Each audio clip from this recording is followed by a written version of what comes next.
Hey everyone. Today we are going to talk for a moment about what happens when you have something that you put into a lock doesn't want to come out again. This can either be a broken pick or, in most cases, a broken key. Maybe you're impressioning, you snapped a key off when you were working, should have copied it to a new key when you had the chance, but you didn't. Or maybe you're doing a master key escalation attack, got a little too aggressive on the max values, now you can't pull the key out. Or perhaps you actually come across a legitimate damaged key or an illegitimate lockout condition where someone's trying to deny you entry. Tools like these, broken key extractors, either of the thin blade style or of the spiked rod style, or a nice Peterson mini knife, even perhaps your half diamond, can all be used and employed in different ways to get that lock functional again. Let's have a look at some examples. So let's say you have a lock. It's a lock that is in service. It's a lock that normally you could put a key in, nice and smooth, easy operation.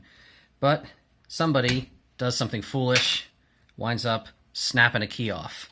Now, could you get in here and try to pull at it with your fingers and get lucky? Sure, I just did right then. But let's say it's really in there. Or let's say the reason it snapped off is because it wasn't functioning smooth and perfectly. Something was junky and jammed up and really kind of a mess in there. That is where broken key extractors come in. Small tools, very, very thin material, with the aim of reaching down the keyway and trying to get any purchase at all on that key in a way that you can try to help it back out. It's not a precise process, obviously. It's going in, it's almost going fishing like, right? If I can reach in and just start to get a little bit of grip, I could try to get that key moving. Now, I'm not feeling it with this one just yet, so let's switch to another tool. Let's see if this one gives us a little bit of a better action. Beautiful. Got it as soon as I slipped in there. You can see it actually got so tight I can barely pull it out. But what happened is I slid right down, got in behind one of the teeth. This, I have it just slightly bent, if you can see that. So it has a natural tendency to kink over and grab behind some key bitting.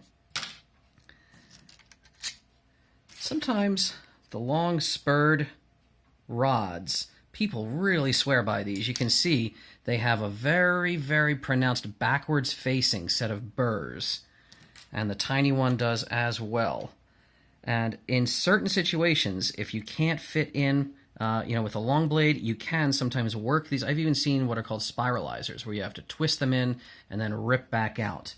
I don't use these as much. They are really beloved by some folk. But for me, long, thin blades, if you have a little bit of a hook on the end, getting in there behind that key, trying to work it out. That is what I personally always try to go for. And hopefully you don't find yourself in too many situations like this in the future. Now, we just talked about what happens when someone accidentally snaps a key off in a lock. What about, however, if someone intentionally snaps a key off in a lock?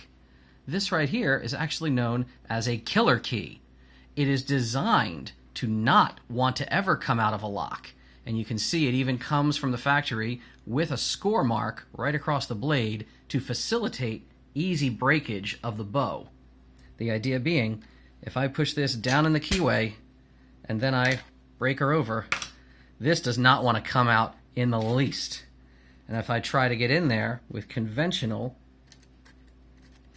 tools, it's jamming every step of the way, although you're witnessing what the ultimate solution is. Did you see how far I've got it out of there? What I'm doing is I'm reaching in beside those key pins and raising them up.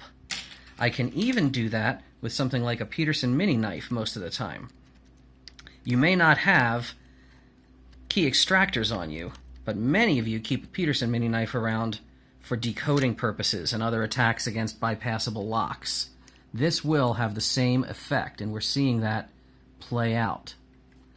It's actually just a hair wider than my extractor was. So I'm going to switch back to the extractor.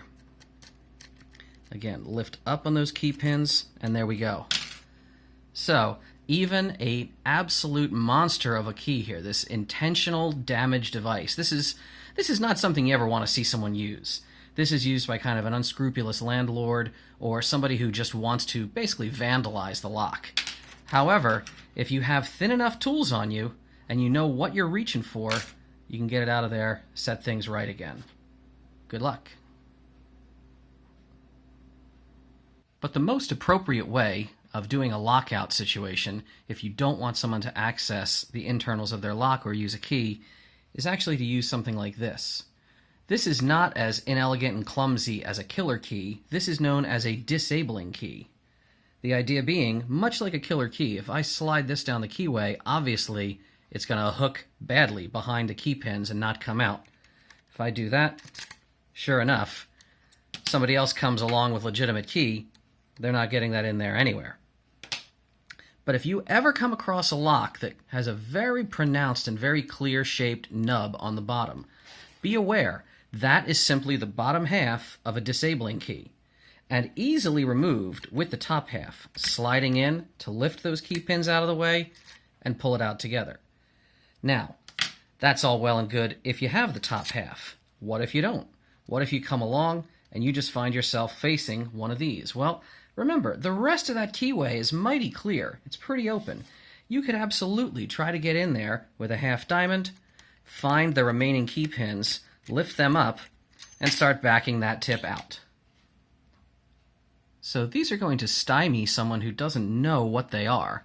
But once you know the signs and what to look for, if you spot one, they really don't give you much of a challenge in the way of getting them out of there.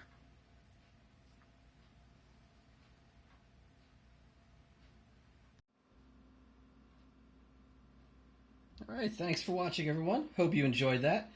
As most of you know by now, I don't have a Patreon. I don't care if you like, share, or subscribe. None of this is in my revenue stream for my life. Definitely don't check out NordVPN or SimpliSafe or any other products that you see hawked on YouTube. Most of them are garbage. What I do have, however, for engagement is the old prize box, the Pelican case over here. We did it before. We're going to keep doing it again. Today, let's see what we could find in here for people. All right. There we go. A not just your regular handcuff key, a tactical handcuff key. Comes with a, what is this, a zipper pull holster or a sort of concealed belt clippy holster. If you would like to receive a tactical handcuff key in the mail from yours truly, what you got to do, if you didn't catch this last time, right, down in the comment section, you place a comment that uses the word of something tasty that goes in me. Today's word is larceny. So, you know, have fun with that one. Happens to be my favorite bourbon, but you could make a lot of sentences out of that. So, use the word larceny in the comments if you feel like it, and then, I don't know, somehow I'll get in touch with you. Probably just by replying to your comment. But beyond that, you know, we'll figure it out, and this comes in the mail. So, you know, cool. Thanks for watching. Stay safe out there. Yeah, you know, I paid top dollar for these from an overseas supplier because, as it says right on the handles, they are the bland of high quality. Feel the top grade steel.